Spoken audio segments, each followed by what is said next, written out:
Hello everyone. मी आता first टाईमच daily vlog करते आहे. तर हा आमचा चिंगू स्वराज. माझा रत्नागिरी लांजा येथील एक मित्र आहे मंदार पेशे. दरवेळेस आम्ही त्याच्याकडूनच आंब्याची पेटी घेतो. आंबा खूप खूप छान असतो आणि एकदम म्हणजे लोकांना परवडेल या भावामध्ये देतो आणि घरपोच सुविधा ही सगळ्यात बेस्ट आहे. तर ही आंब्याची पेटी मंदार पेशेकडनं आम्ही आंब्याची पेटी घेतली होती. तर आंटी म्हटल्या की त्यातल्या 1 डझन आम्हाला आंबा दे. तर मला 5 डझनची पेटी 2700 रुपयाला पडली. म्हणजे 1 डझन बघायला गेलं तर 540 रुपये. तर आत्ता आंटींना मी आंबे घेऊन चालली आहे. इथे आंब्याची पेटी ठेवली आहे.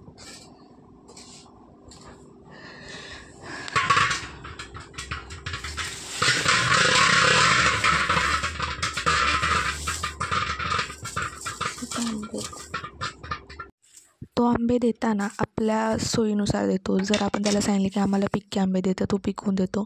आपण त्याला कच्चे सांगितले तो कच्चे देतो. आपण जर त्याला सांगितलं की हाफ कच्चे आणि हाफ पिक्के दे, तर तो त्यानुसार देतो. तर मी त्याला म्हटलं होतं की मला कच्चे आंबे दे, थोडेफार पिकलेले असतील तर ठीक आहे, आम्ही आमचे पिकवू, आम्हाला जसे लागतील तसे आम्ही पिकवू आणि खाऊ. माझे मामा वगैरे सगळे तिथे राहतात आणि आम्ही इकडे राहतो. हे आणि मामा माझे जे 8 मामा आहेत ते इकडे राहतात आणि हे सगळा प्लॉटिंगचा एरिया आहे. तुम्हाला कोणाला जरी हवं असेल तर तुम्ही घेऊ शकता. आता हे आंबे घेऊन पुन्हा मी चालली आहे बाबांसाठी.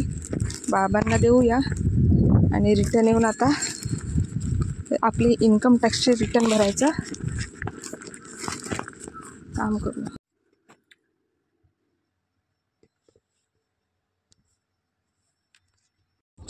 हॅलो गाईज, आम्ही चाललो आहे आता डी-मार्टला.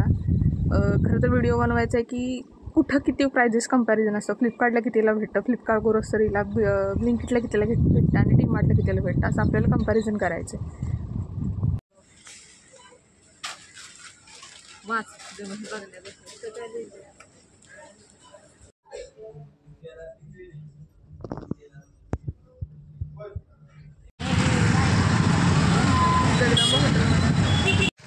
हे रेस्टॉरंट जेव्हा चालू झालं तेव्हा एक स्नॅक सेंटर म्हणून चालू झालं होतं, बाबा स्नॅक सेंटर. आणि आज याचं एवढं मोठं रूप पाहता खूप भारी वाटतं.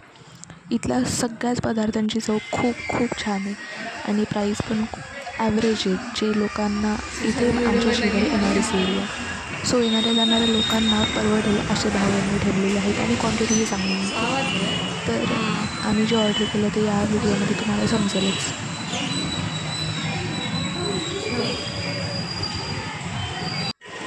काय खाणार आहेस?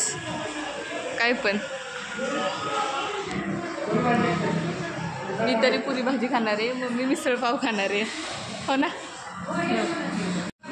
50 रुपयामध्ये 4 पुरी आणि भाजी होती, पण त्याच्यामध्ये ऑइल थोडं जास्त होतं. अदर दॅन दॅट चव खूप खूप छान होती. आणि मम्मीने मिसळपाव मागवलेली. मम्मी म्हणते मिसळपावला तोडच नाही, खूप छान होते आणि याची प्राईस 50 रुपयेच होती.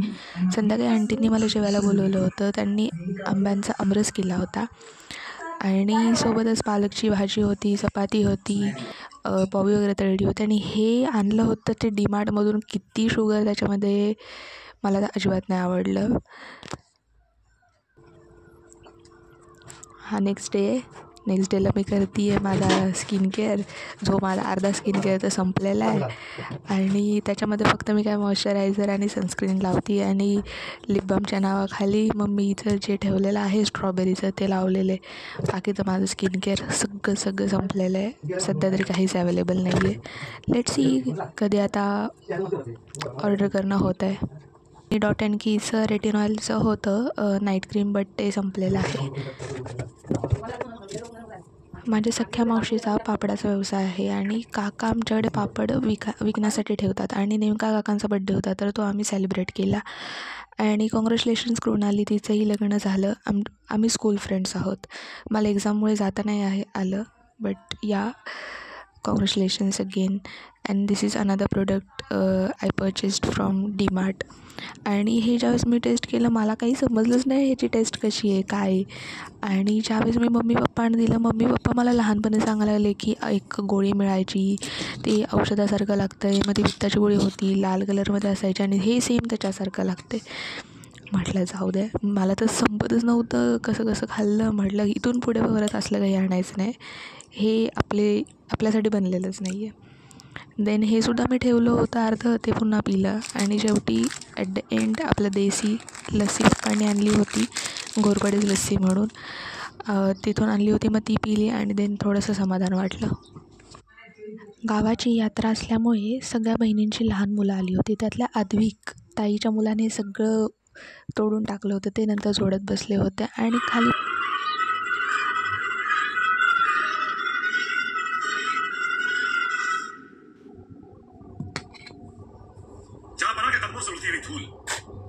रायगढ़ तक पहुंच गई होगी। 25,000 सिपाही है उनके पास, इतने तो सिर्फ बावर्ची है हमारी फौज में। खूप दिवस झालं भेटा नव्हता, अभ्यास करत होते. म्हटलं आता तरी बघा आता टाईम येतं. अब तो खुदा भी मेरे खुदा को रोक नहीं सकता। मामाच्या घरी जागरण गोंधळ होतं, तर तिकडे नॉनव्हेजचा बेत होता. मी नॉनव्हेज खात नाही, तर मग पनीर बनवलं. पनीरच्या नावाखाली आम्ही चुकून त्या दिवशी डीमार्टमधून टोफू आणले, तर मी आता ते करते. तुम्हाला जस्ट दाखवते की मी कसं करते. नंतर व्हिडिओ बनवायचाच विसरून गेले. स्टार्टिंगचं बनवलं, देन विसरले.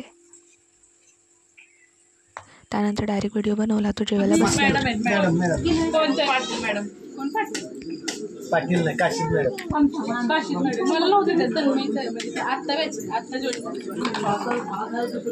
हे आहे मी बनवलेलं टोफू. कार्यक्रम स्टार्ट झाला, तर मला अजून एकदा भूक लागली. मग मी पुन्हा जेवले.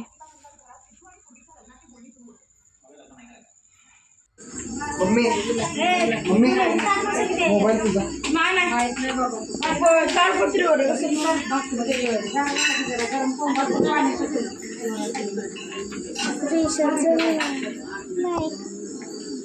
इथे मी सगळे जेवण बनवत होते आणि तिकडे पूजेची तयारी चालू होती.